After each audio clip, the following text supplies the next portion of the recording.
อันนี้ก็นั่ง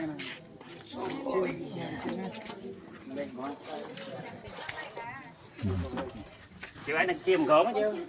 บ้านนาตะมุนโอ้เด็กยังมันแก่เลยยังนักฟังเลยก็จะเคยเลยตรงไหนครับตรงทางบ้านตัวจ้าบ้าน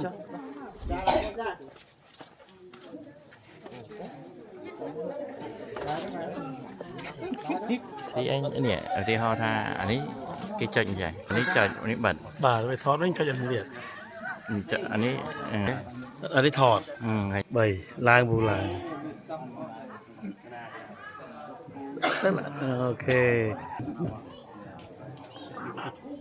ประธานจำพวกสาวหัวเจ้าไป